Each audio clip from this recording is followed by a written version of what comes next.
So good morning, everyone. I'm so happy to be sitting with you today. The weekend has been wonderful. On Friday evening, a number of folks arrived here at Morning Sun, and we've had what we call our Mindful Living Weekend program. And it's great to welcome many more friends this morning to practice with us today. And it's special to me. I was just thinking, right as the bell was being invited, how special it is that we get to sit together. And there are many reasons why you might want to go somewhere or do something this weekend. And I'm really it's a treasure that we decide to come here and practice mindfulness together. Practice peace. Practice understanding and compassion. I mean, you could be watching like NFL playoffs.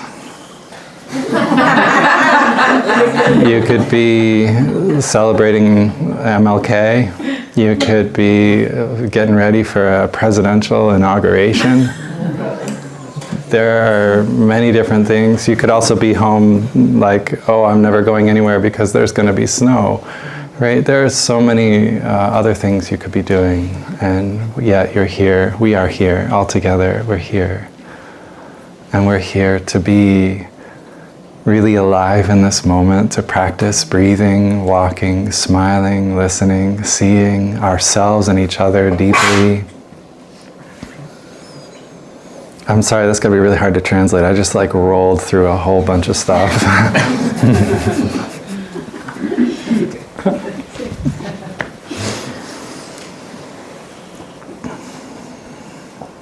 There's caffeine in my tea. Let's be honest. My intention for the day was to slow down and trust.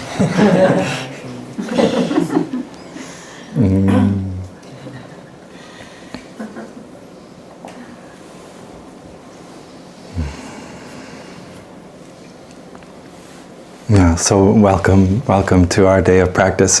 We've already been going, but I'm so happy that we're doing it.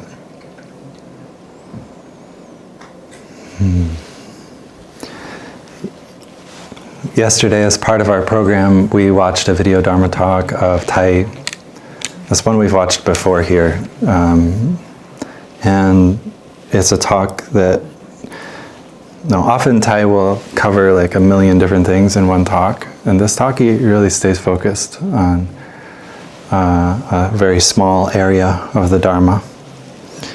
And it's a talk focused around action, 3 actions, the actions of body, speech, and mind, the actions of our physical body, the actions in the realm of communication, the actions in our own thinking, our inner life.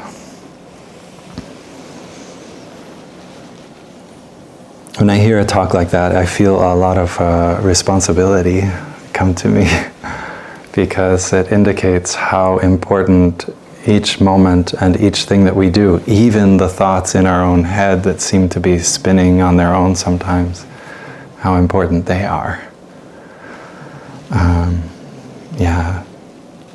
But in that talk, Thai encouraged us to enter fully into whatever action we are doing, to be really present and deeply go into the present moment, to establish ourselves fully in the present moment. When we are breathing, when we are walking, when we are speaking and listening to each other, whatever we are doing.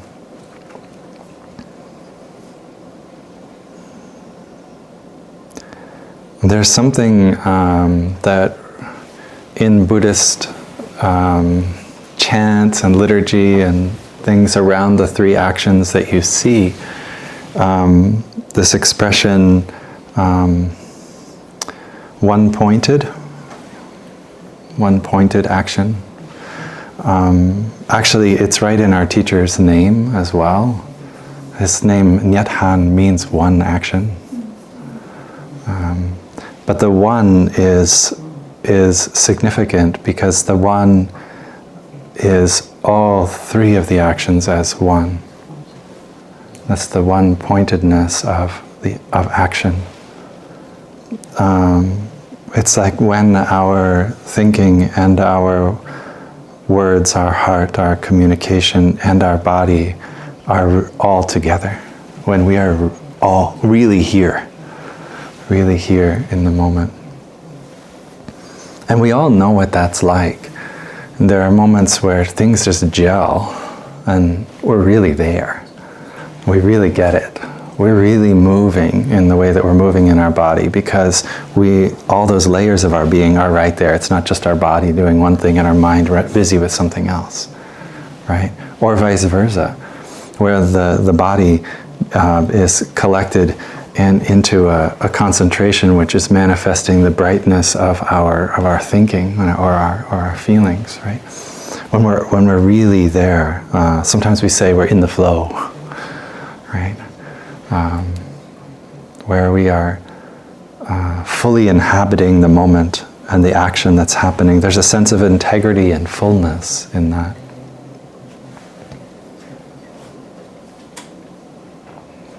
It's very powerful. It's very powerful to be fully present, to really inhabit this moment, to really fill this moment with our presence.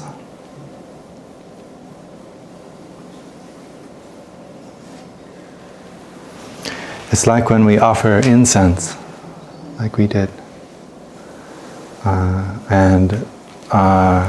There's instruction for how to offer incense when you go into the monastery and you start to learn the ways of the monastery. Let me say that this pen is a stick of incense. So even before the act of offering the incense in front of the altar, I begin to practice to fully inhabit, right, my body, to bring my intentions, my mind, and the felt experience of that, my heart words, if you will, to what I'm doing. It's an awareness, this is meaningful, this is important. And I reach with two hands and one whole heart, two hands, whole heart, two hands to pick up the stick of incense. And sometimes it's inconvenient to reach forward with two, so you reach with one, but you put the second one on the first hand, right, like that. I'm really coming into what I'm doing. I'm not thinking, oh, I have to get over there to do this, so I better grab the incense, right? This is it. This moment of picking up the incense is everything. And I pick that up. And you hold it in your hands like this. You put your two hands together to hold together the incense, and all of your fingertips can touch it. And so it's kind of a little game of dexterity, because it's very easy to drop a thin little stick of incense if you're trying with 10 fingertips to hold it. You can do it a little bit more generally and still have the intention, but the young nuns and monks are invited to learn how to hold the stick of incense in their fingertips. And you get all 10 fingertips on there. And often it will look something like this, right? Where you've got them all together, balancing each other. And you hold it upright. You don't just look past it. You really inhabit that. You hold it straight and upright. And in front of you, in front of your being, it's there. Right? This is a vessel for communication between you and your altar and what that altar represents. Right? You're all there. And when I offer incense like that, I feel the importance of this moment, the purpose that's in this moment. I know it. I know it in the cells of my body. I know it in my heart and my mind. This is me, fully present, in a prayer, a wish, an aspiration, with an open heart to also receive that. Two-way communication, right? My altar and what it represents and my own being. I'm opening that threshold. And so this is such a simple action, right? Think about it, right? You're picking up a stick of something. Maybe it's even like made of manure. A lot of incense is made of manure. I'm picking it up and I'm going to just stand there, right? But because I am one-pointed, because my mind and my heart and my body are all aligned, are all coming together, it becomes powerful. Yeah.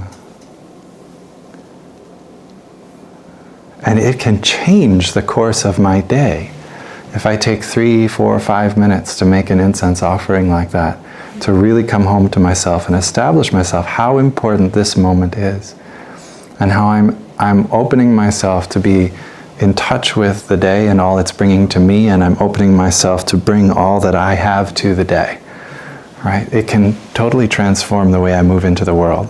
So if I wake up and I practice something like that, my day is transformed. That energy will carry me. But there's more. There's so much more.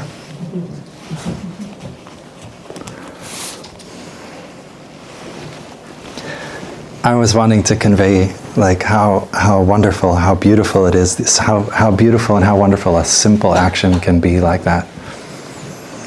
But let's add another dimension.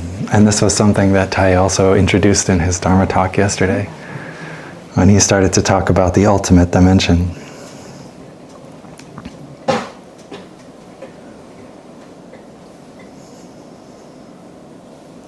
How much more powerful, how much more meaningful, this incredible depth and power that comes when it's not just me making that incense offering, connecting with my altar and what it symbolizes to me, but when I open to the presence which is in everything, like wave and water are always together, of the ultimate dimension. And now it is also my mother and my father and my grandmothers and my grandfathers who are standing here fully present in every cell of my body, in every feeling and thought that I have, making this incense offering. You feel the gravity of that, the weight of it. It's not heavy, but it's got weight. Yeah. When I stand in front of the altar and I am breathing in and out and making my prayer, my aspiration as a continuation and transformation of all of my ancestors, it's so powerful. So settling, so deeply settling. And it's allowing all of my ancestors, my mother, my father, grandmothers, grandfathers, to have this opportunity to live fully in that moment also. There's no separation. So wonderful. So wonderful.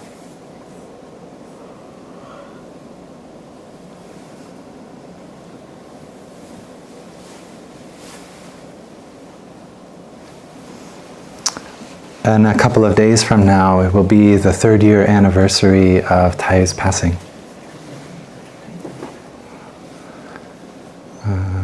3 years since he released the body.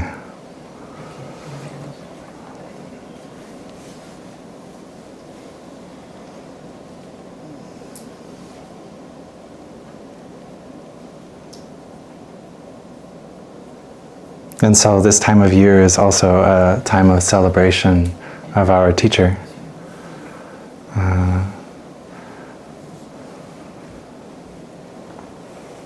It's interesting on when you think about his teachings and how much he wanted us not to be caught in form, and how he wanted us to look deeply into moments in life like birth and death, and to see beyond them. And yet here we are celebrating his death. And we make a big deal out of it with ceremonies and stuff. But it's not because we are caught in the idea of Thai having died and being gone. It's because we are celebrating how precious it is to have connected with such a wonderful being, such a wonderful person.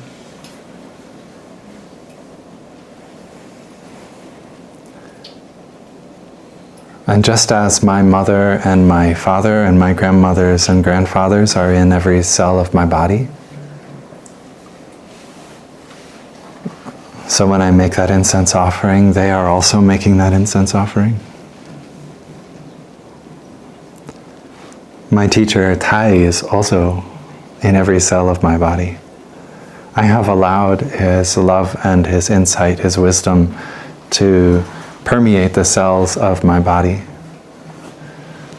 We all have. When we practice conscious breathing, as Aurora guided us in the meditation a little while ago, aware of our breathing, bringing it into awareness of the body, the cells of our body, and allowing ourselves to calm, right? Thai's energy is in that. Thai's continuation is in that. Thai is transformed into the cells of our bodies in that way, right?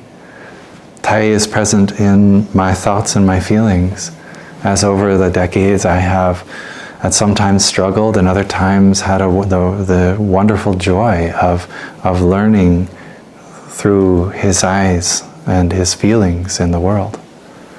You know, we hear those teachings and they become part of our thoughts, become part of our feelings. So our teacher is in us also, just like our mothers and fathers. So when we are offering incense, even in this moment when we are thinking that we might be in front of an altar, asking to connect with Thai, because it's his continuation day, his death celebration, right? And we see that outside of us. But the reality is, when we take that breath in, who taught us to take that breath in? Who taught us to feel the preciousness of this moment, right? That we are feeling, right? Thai is not on the altar or outside of us somewhere that our altar represents. Thai is inside us completely, and we are breathing in and out, saying in gratitude, I offer this incense, right? It's Thai offering that incense with us. It's so much more beautiful, so much more meaningful, so full of the weight, that weight of like, oh, so real, deeply real. It's not like the topsy-turvy push and pull of our typical busy daily life struggles. This is so deeply settled, this wisdom.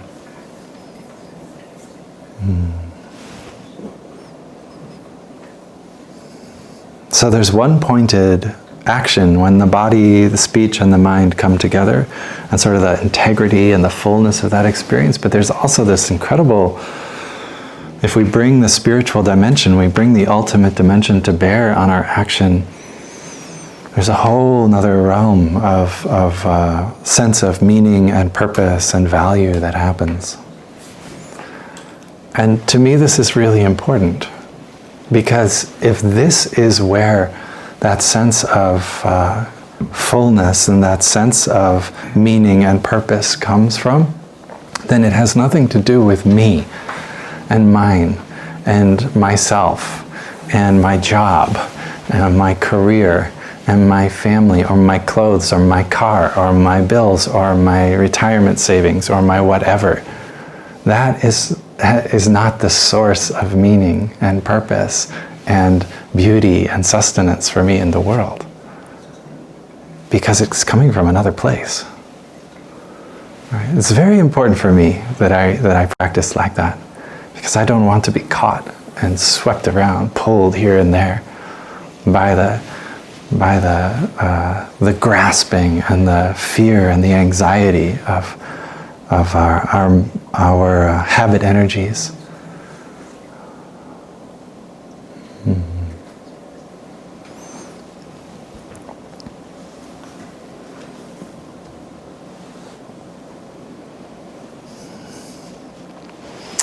this year I've made the aspiration to study and practice the teachings of the middle way.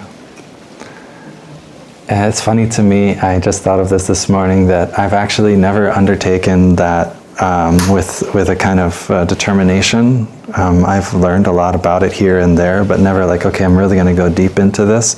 And this is my Dharma name. That I got way back in 1996. And middle way.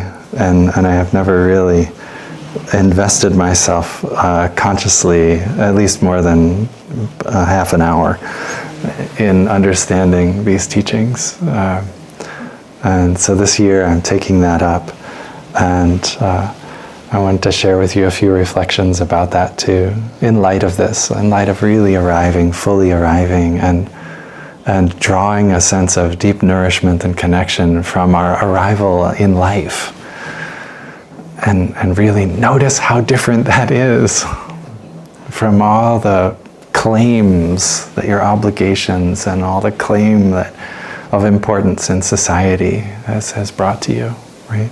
Notice how different it is. So the middle way, the expression the middle way, right? Middle way, the way in the middle.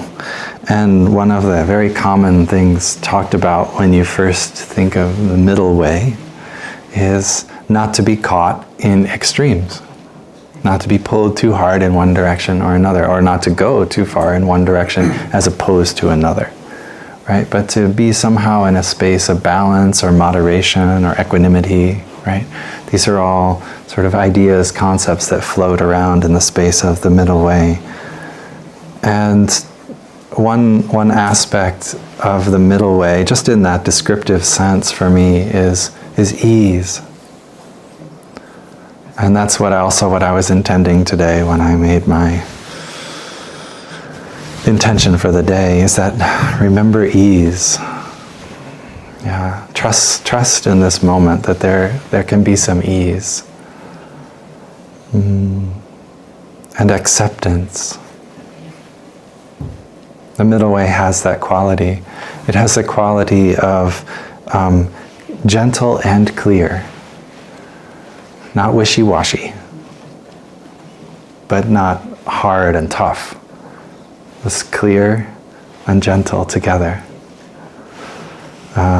We use that expression, gentle will or soft will. So we're really there, we're intending, we're clear about what we're doing, but we're doing it in a way which is sensitive.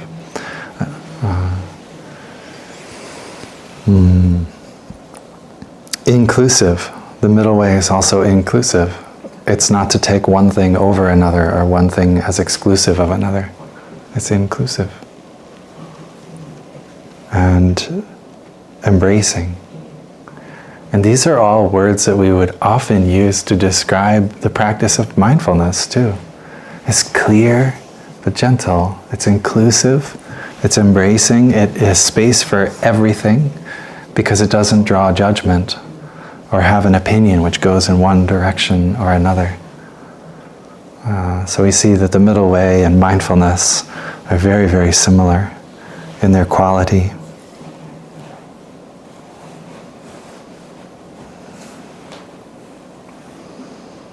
The middle way also points to process over attainment. Does that make sense? Like being in the process of the learning, of the growing, of the experiencing of the process rather than getting to the goal and having it, right? Because that getting to the goal could be seen as a kind of an extreme, right? And on one side there, because if you have it, then you also don't have it. Right? You have one thing means you don't have another. Or you went from not having to having, and the middle way is somewhere in the middle. And so it's pointing us towards the unfolding, the process orientation, if you will. Which is another way of saying the verb, the doing, not the noun. Right? So the verb is the action, it's the unfolding, it's the engagement, it's the movement, right? And the noun is done, is finished. It is a thing. Right? And middle way asks us to not hold too tightly to things, but to be more in that open space around them, for they are changing always. Right? There's an interesting element here in translation of the Eightfold Path. The Eightfold Path is the basic teaching of Buddhism, right? And it's talked about a lot. But when you really get into the linguistics of it and you discover what it actually says it's the path of the noble ones. It's the 8-part path of the noble ones, not the noble path. It's not a thing, but it's the activity of the one. Who is that one? Who's that noble one? Right? That's you. That's me. Right? Do you not like being called noble? Some of us are like, no, no, no. Maybe some of us are like, yes. I sit on the throne. The path of the noble ones. So this is not talking about some theory or some doctrine or something we have to get or something we, even a thing that we have to do. It is the doing. It's the doing of who? It's the doing of myself in this moment. It's this coming home deeply. And the way in which I do that makes it noble. It makes it beautiful. It makes it sacred. We've already covered that. Right? The middle way.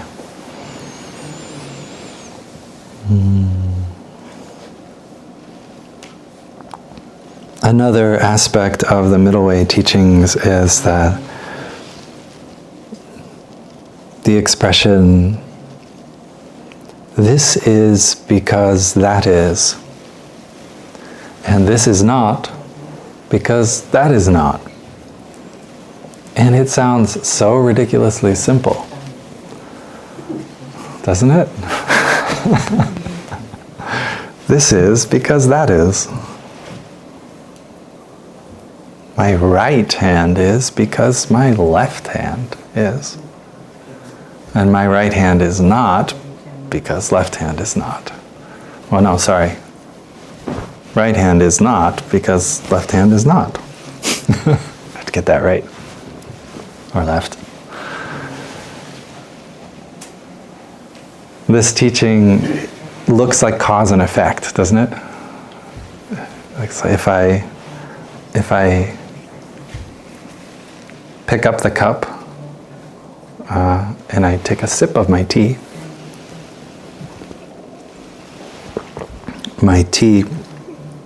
has caused me to have wet tongue and lips now. There's a cause and an effect. This is my wet tongue because the tea touched it. Right? So it looks like cause and effect. This is because that is. Michael is here, sitting here, because Michael's mother birthed me. Right? There's a kind of a cause and effect there. I'm the effect of my mother's pregnancy. Right?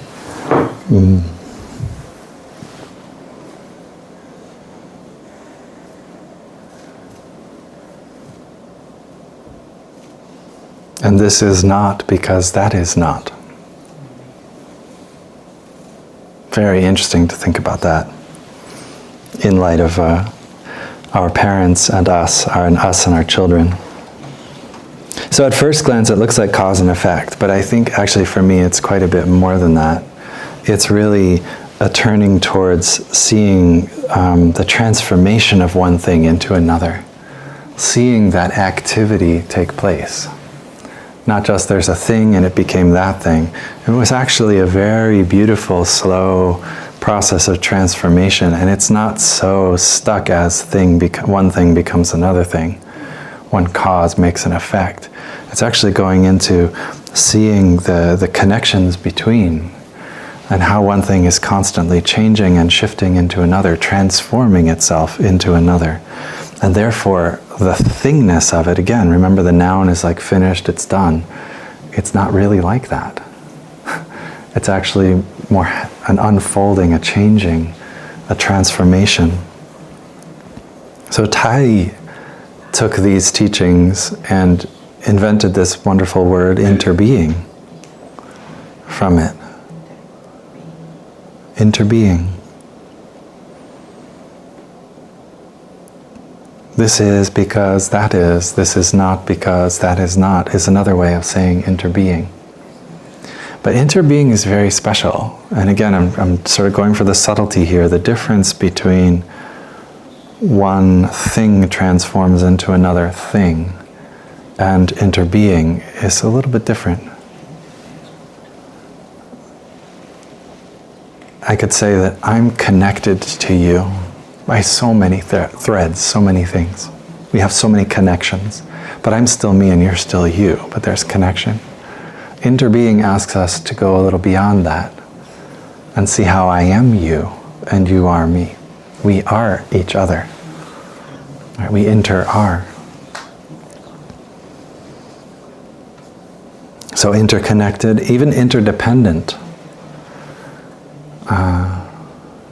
And that's why in Buddhism you have this very complicated expression, interdependent co-arising. Get that, right? So, because the mind is thinking in terms of one thing and another thing, but we're going to look deeply and see that they can't be there without each other. This is because that is, and this is not because that is not, right?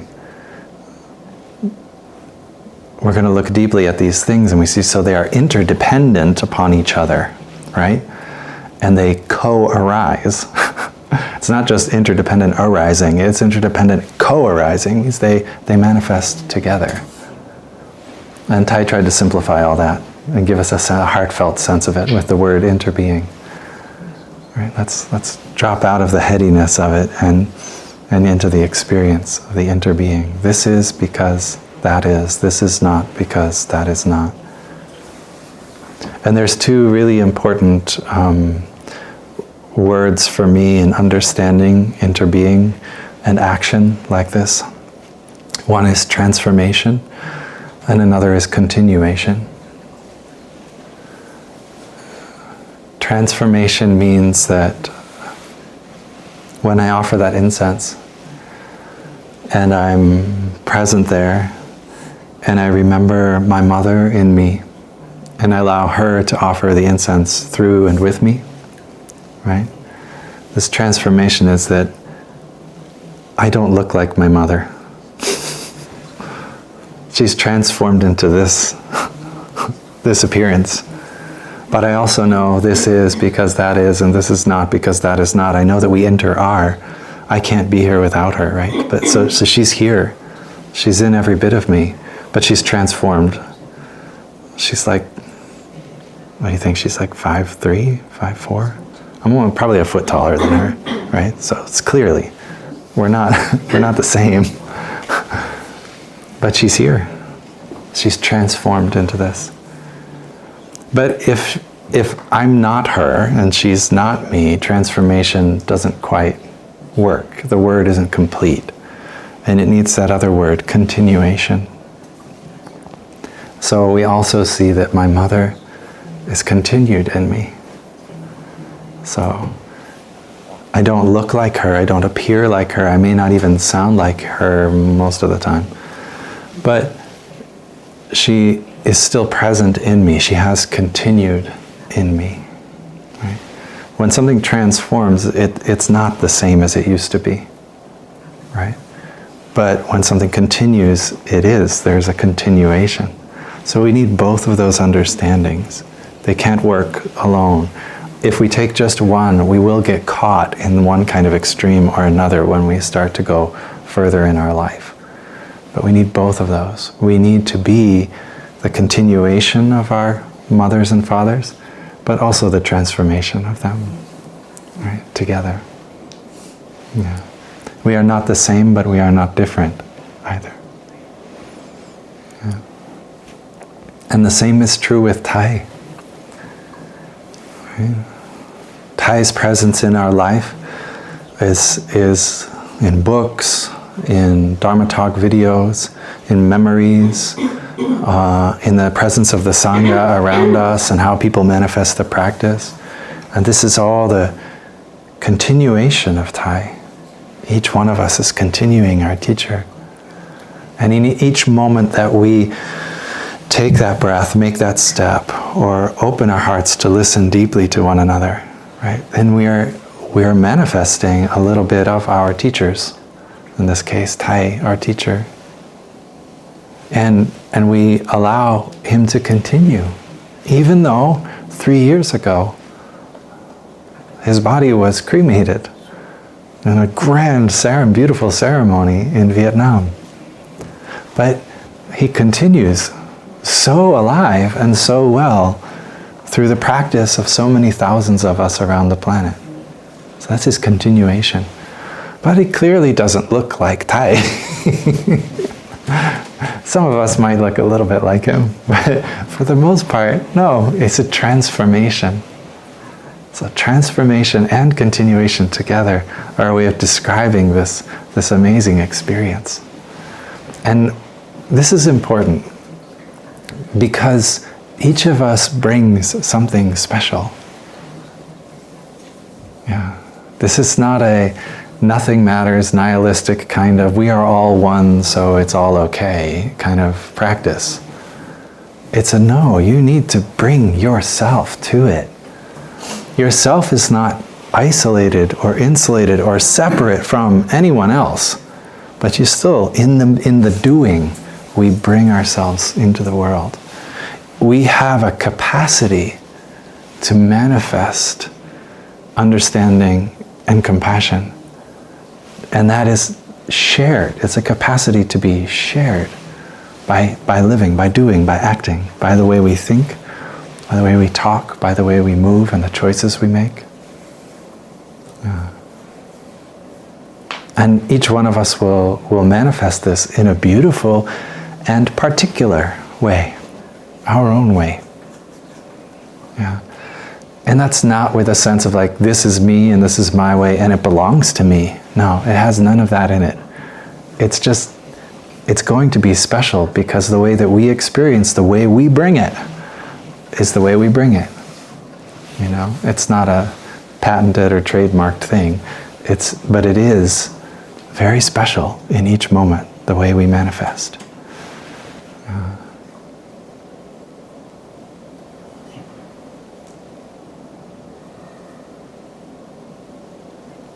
It's very easy in Buddhism to go into a kind of escape. To use the insight, these deep insights and understandings as a way to put distance between us and suffering. And the language even carries a little bit of that in a way. We're constantly talking about suffering and the transformation of suffering, or going to a place where we will have no more rebirths, right? Getting out of the world of suffering, getting out of samsara, right? And that's the language of Buddhism. So it's tricky. It's tricky unless you're practicing.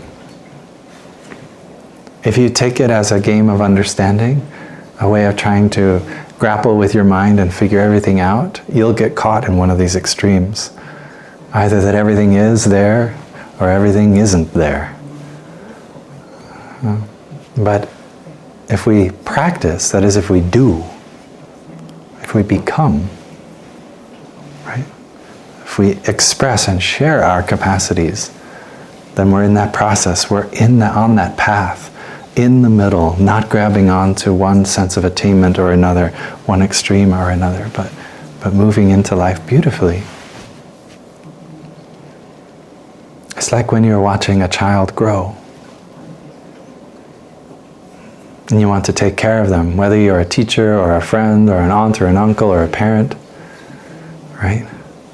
You see these children growing, and they grow so fast, and they change so quickly. You can't hold on to them. You have to let them go. Constantly, again and again and again. And you grow so in love with each manifestation that it's very difficult. Their 3-year-old self, their 4-year-old self, their 5-year-old self, their 6-year-old self, and it just keeps going and going and going, and each one is so marvelous. But they're never going to stop for us. And our ideas about who they are not them. The nouns that we form, the attainment of a concept of who the child is, it's not them. They are something different than that. They are this miraculous manifestation. And we can write 1,000 poems about all the conditions that come together to manifest them. Yeah, and celebrate them. But we can't have them. Yeah, can't possess them.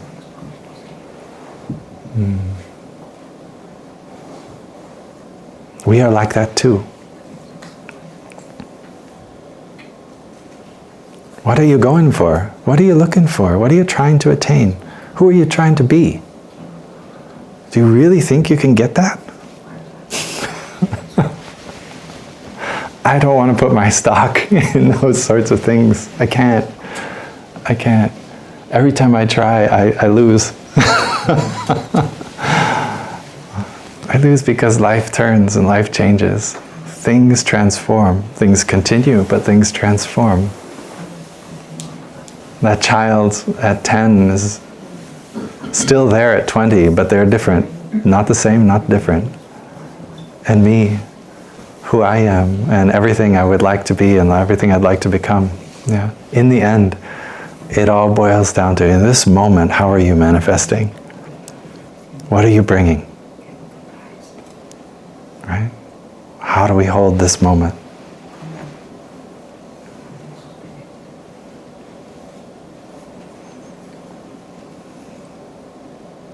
In my body, in my thinking, in my heart space. How do I hold this moment?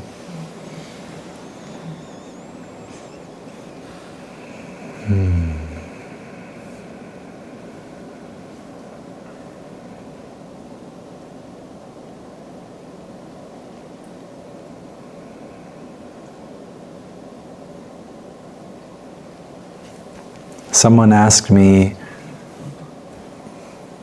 probably how long have I been out of the monastery? 20 years. So 25 years ago, someone asked me, what's going to happen when Thai dies? What's going to happen to the Sangha? And we had a couple of conversations, dreaming, wondering, what will happen when the teacher dies?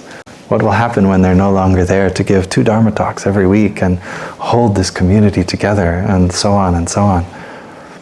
And some of the conclusions that came out of conversations like that were, it will change a lot. It's very likely that huge portions of the Sangha will disappear, that monasteries will close, that so on and so on. Things will evolve, but that some of the pessimistic thinking around that was that, basically Thai's life and his teaching, right, while he's alive and what he's giving, right, was like, this is the moment. This is the moment to treasure this, because when he dies, it won't be there. And it will basically go away. I don't think that's true. I don't think that's possible. I don't think it's possible. We don't necessarily call it Thich Nhat Hanh, but it's everywhere. He's everywhere. He's everywhere. Yeah. And a part of the world in so many ways.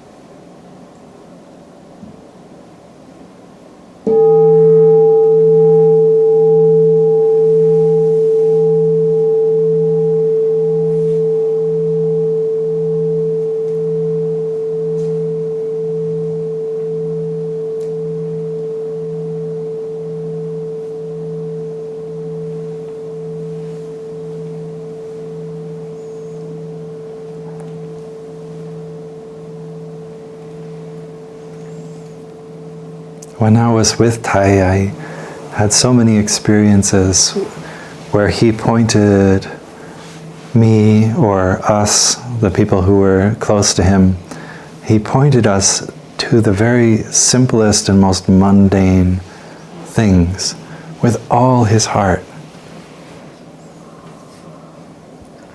He could be on the way, walking from his hut to the Dharma hall where 1,000 people were waiting to listen to what he had to say.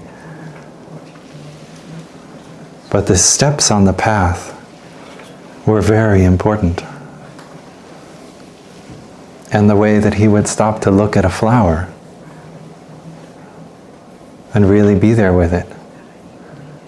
Right? Every little thing was so important. Many of you have heard my story of even walking on the back stairway of a hotel. You know, instead of taking the elevator, going down the cement stairwell at the back of the hotel, one step at a time. Right?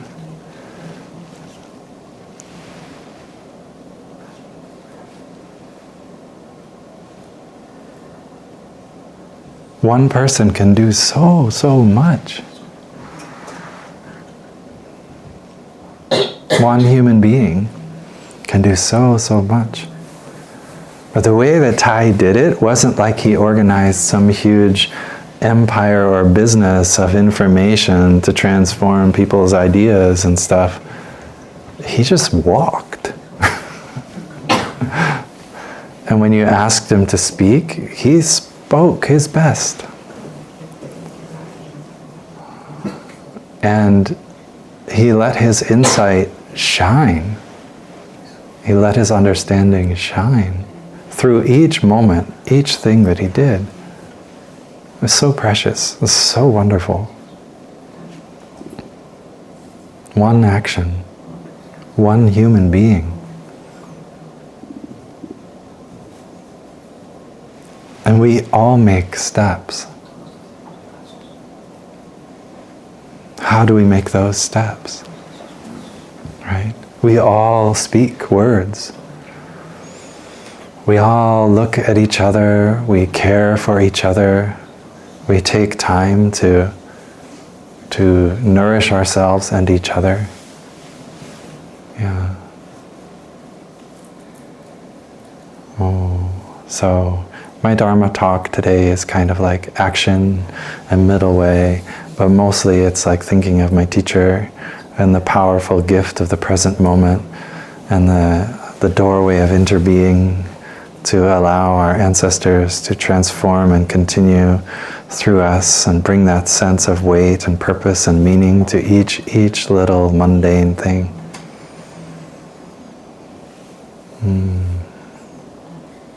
Because I know I lived with him. It's not the books that have impacted the world. It's not the Dharma talks that have impacted the world. It's the mindful walking. It's the enjoyment of tea and silence and poetry. It's the gazing at the sunrise from his hut every morning. Right? That's what transformed the world. That's where we find Thai's continuation. Right?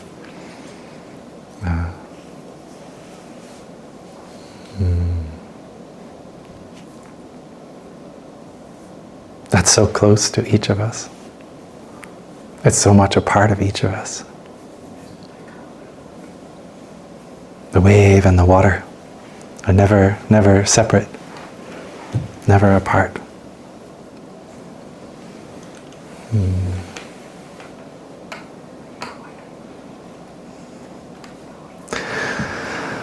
So can we offer incense again?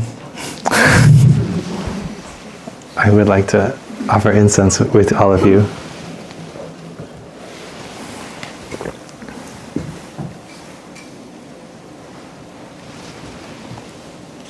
Please relax your posture if you need to and massage your feet.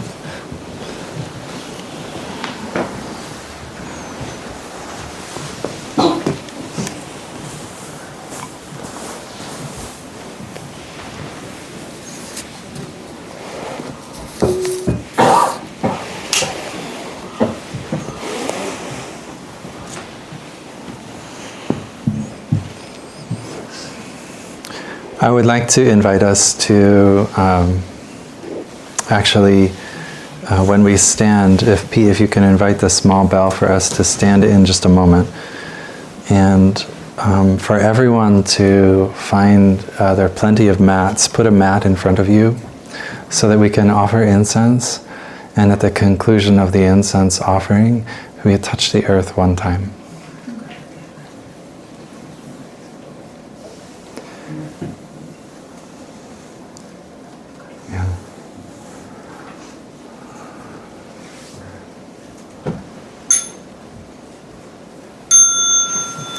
So please stand and put the mat or cushion in front of you facing the altar.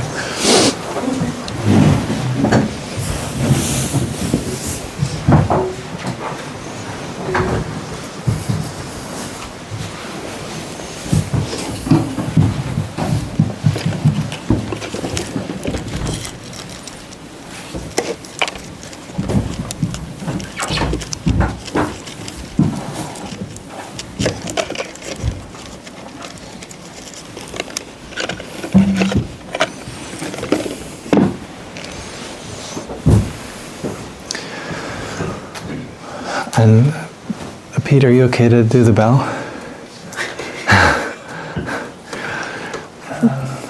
3 to start and 1 to offer, and you can do it? Okay, thank you.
In gratitude we offer this incense throughout space and time to all Buddhas and Bodhisattvas. May it be fragrant as earth herself, reflecting careful efforts, wholehearted awareness, and the fruit of understanding slowly ripening. May we and all beings be companions of Buddhas and Bodhisattvas. May we awaken from forgetfulness and realize our true home. In gratitude to our teacher, Thich Nhat Hanh, we offer this incense. We touch the earth. We hold you precious and dear.